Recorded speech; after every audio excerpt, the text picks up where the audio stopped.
자, 어제 민주노총이 퇴근 시간대 서울 도심에서 대규모 집회를 열었습니다.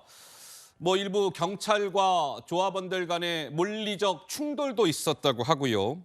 어제 집회 현장을 취재한 사회일보 조민기 기자와 살펴보도록 하겠습니다. 자, 조 기자, 어제 충돌 상황부터 좀 알아봐야 될 것 같은데 노조원 4명이 체포가 됐다면서요? 네, 충돌이 발생한 건 어제 저녁 6시 반쯤이었습니다. 오후 본집회를 마친 노조원들이 7시 시작 예정이던 문화제 형태의 야간 집회를 앞두고 서울 청계광장 인근의 분향소 천막을 기습적으로 설치했는데요. 최근 분신 사망한 노조 간부를 추모하겠다며 천막을 세운 겁니다.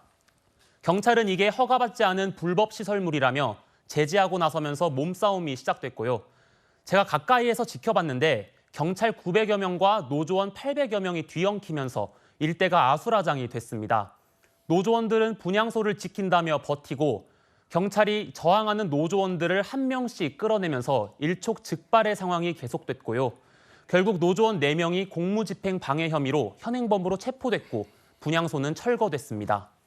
민노총은 야간 집회를 마친 뒤 경찰청 방향으로 행진할 계획이었지만 오후 8시 반쯤 야간 행진 없이 자진 해산하면서 더 큰 불상사로 이어지진 않았습니다. 그렇군요. 자, 그동안 경찰의 집회 대응 강도도 이번 집회부터는 달라진 것이 분명히 있었죠? 네, 경찰은 어제 서울에만 5천여 명을 투입해 만일의 사태에 대비했는데요. 지난 2017년 이후 6년 만에 현장 경찰관들에게 고추에 매운맛이 나는 성분인 캡사이신 분사기 3,700여 대를 나눠줬습니다. 앞서 윤익은 경찰청장이 일선 경찰서를 방문해 필요시 사용할 수 있게 하라며 강경 대응 입장을 밝혔습니다. 캡사이신은 현장 상황에 따라서 부득이 사용이 필요하다 그러면 현장 지휘관의 판단으로 사용할 수 있도록 준비하라고 했습니다. 다만 분향소 철거 후 충돌이 잦아들고 소강 상태가 되면서 캡사이신 분사기를 쓰는 상황으로 번지지는 않았습니다. 그렇군요. 그러니까 저희 이제 채널A 사옥이 광화문에 있잖아요. 그래서 이 주변에서 이제 유독 집회가 많은데 가끔 저도 보면 이게 귀가 먹먹할 정도로 이 스피커 소음이 엄청나단 말이에요. 그래서 지금 경찰이 이것과 관련해서 새로운 대응 방안을 마련하고 있다면서요. 어떤 겁니까? 네, 최근 대형 집회에서는 크레인에 대형 스피커를 매단 일명 플라잉 스피커가 자주 등장하는데요.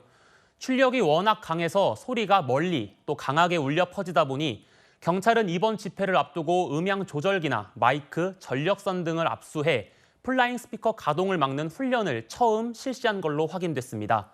집회 소음이 기준을 넘어 극단적 수준인데도 소음 저감 명령에 불응하는 상황에 대비하는 건데요.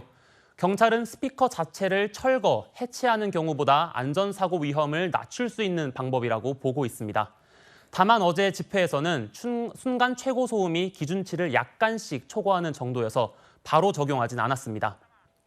채널A 취재 결과 지난 1년간 광화문 일대의 경찰 집회 소음 측정 건수는 모두 4,574건인데 396건에 대해선 소음을 낮추거나 중단하라고 명령했지만 실제로 강제 중단시킨 건 단 1건에 불과했거든요.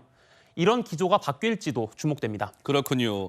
어제 전남 광양에서도 노조원과 경찰 간의 충돌이 있었다면서요? 네, 맞습니다. 광양제철소 협력업체에 대한 부당 노동행위 중단을 촉구하며 고공농성 중이던 한국노총 소속 간부가 경찰에 진압됐는데요. 7m 높이 철제 구조를 위에 있던 노조 간부가 경찰이 다가가자 쇠파이프와 흉기 등을 휘둘렀고 결국 경찰이 경찰봉으로 강제 진압했습니다. 노조 간부도 머리를 다쳤고 진압 경찰관들도 쇠파이프에 맞아 어깨와 손 등을 다쳤는데요. 해당 간부에게는 경찰이 구속영장도 신청했습니다. 민노총은 그간 매주 수요일과 토요일 야간에 열었던 촛불 문화제를 오늘부터 매일 열겠다고 예고했는데 경찰의 집회 대응도 불법 폭력 집회엔 강경하게 대응한다는 기조라서 오늘 상황도 지켜봐야 할 것 같습니다. 그렇군요. 알겠습니다. 자, 사회일보 조민기 기자였습니다. 잘 들었습니다.